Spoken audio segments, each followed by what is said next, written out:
que é portador do vírus HIV. E se fosse possível levar esperança para milhares de pessoas?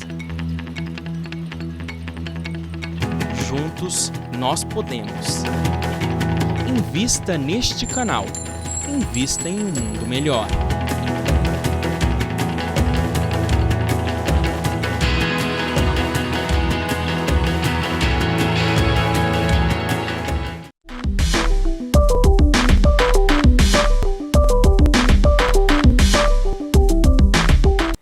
Olá, estamos de volta no programa novamente, na TV, onde estamos aqui falando sobre o Evangelho, no sentido de vê-lo como uma espécie de manual do usuário, da vida e do viver. A ideia é pegar cada pedaço do Evangelho, cada capítulo, e ver o que dica que ele está nos dando para a gente poder tirar o melhor proveito da nossa encarnação. Eu até falo brincando, às vezes, que quando você for chegar lá no plano espiritual, você vai carregar a vida que você te deu assim, ó. Aí você chega para o seu mentor, tá aqui ó, a vida que você me deu. Eu falo, pô, mas não sobrou nada, eu gastei tudo. Eu usei tudo que era possível da melhor maneira possível. Mas você deu umas rateadas. Eu não sabia tudo, né? Se eu soubesse tudo, né? Por isso que eu falo brincando, se eu soubesse, eu não teria fazido. Não, se você soubesse, você não teria nem falado errado. Então, tá aqui o que foi possível com essa encarnação. Mas você seguiu o que lá? Eu segui o Evangelho. Eu fui usando o Evangelho e agora estamos aqui juntos. E aí, nesse capítulo 18, a instrução que os Espíritos nos dão através desse capítulo, ele diz o seguinte, não adianta você saber onde está a ferramenta, como pegar a ferramenta, para que serve a ferramenta se você não usar ela direito, e ainda por cima, se quiser usar do seu jeito. Né? É mais ou menos assim como ele diz, imagina se alguém te contrata para trabalhar, que você está um tempão sem trabalho, e ele te dá uma enxada, certo? E aí imagina então você pegar essa enxada para encostar e dormir. Né? Quando ele chega, tá tudo, não foi feito nada. Imagina, pior ainda, você pegar a enxada e o cara vem te falar, você não fez nada? Ele pegar a enxada e dar na cabeça do cara que te empregou. Isso é um uso completamente equivocado, é a tal da porta larga que nós estamos conversando agora há pouco aqui. E aí então nós vamos pensar o seguinte, nem todos então que têm conhecimento da doutrina, né? Nem todos que conhecem Jesus, ou nem todos que estudaram o Evangelho, ou estudaram algum tipo de religião, nem todos que dizem assim, eu conheço Deus, eu estou rezando, ou então como ele diz aqui, nem todos os que dizem Senhor, Senhor entrarão no reino dos céus. O que será que ele quer dizer com isso? Porque não basta ter o conhecimento da teoria. Por exemplo, vou te dar um livro, o melhor livro, Como Andar de Bicicleta, né? Um livro de 200 páginas, 20 capítulos ensinando a melhor maneira de andar de bicicleta e você nunca sobe numa bicicleta. Não adianta ter a teoria. O que eles começam a dizer é que você tem que ter a prática.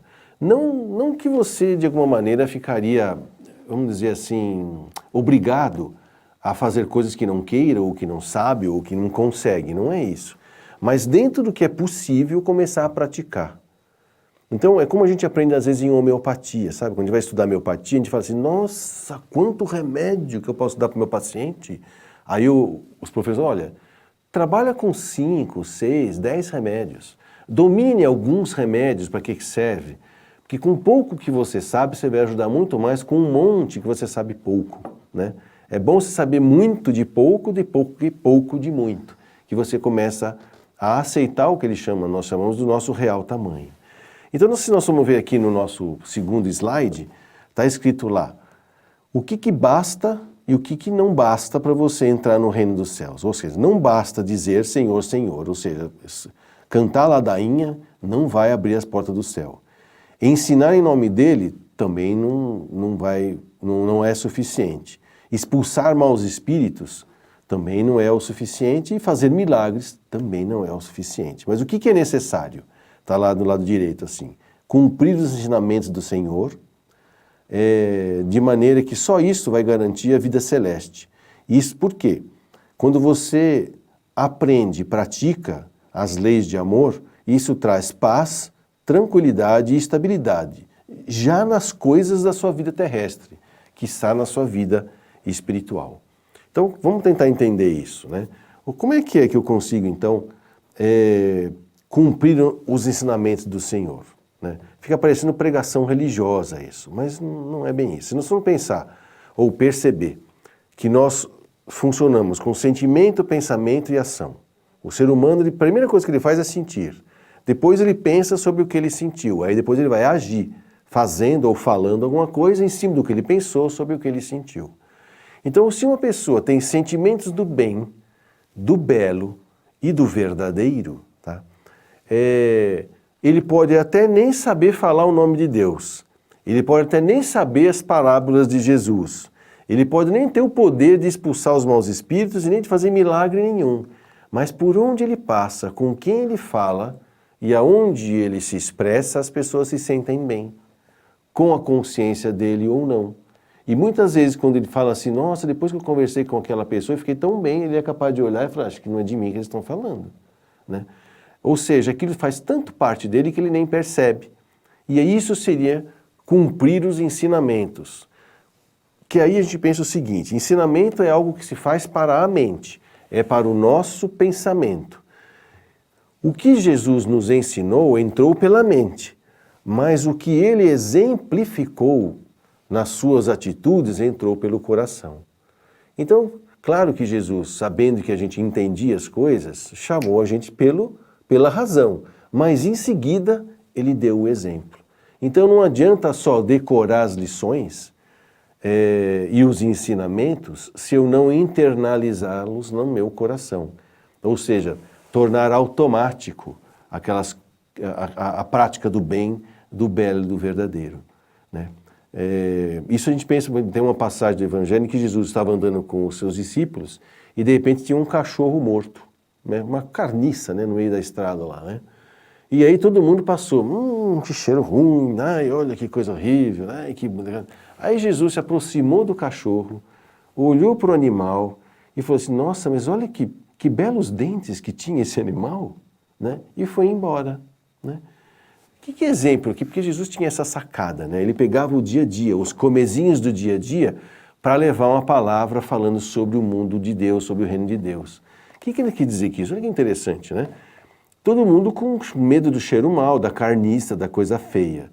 No entanto, aquele animal viveu já, e já serviu, já esteve entre nós. E ele conseguiu ver no meio daquele monturo, né, de coisas ruins ou feias, uma coisa bonita, né? Então essa é uma capacidade nossa de poder perceber o belo, o bem e o verdadeiro em tudo que existe na vida, mesmo que tenha fedor, mesmo que esteja em decomposição.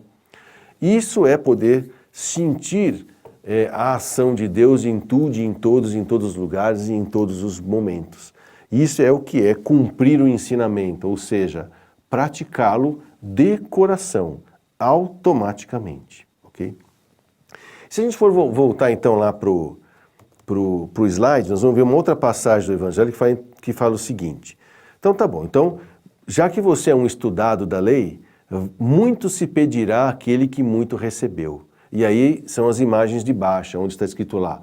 Vai ter muito mais rigor ao cobrar as pessoas que tiveram acesso à informação, aos que conheceram a vontade de Deus, como por exemplo os fariseus da época de Jesus, nós, os espíritas e até os médiuns em geral, né?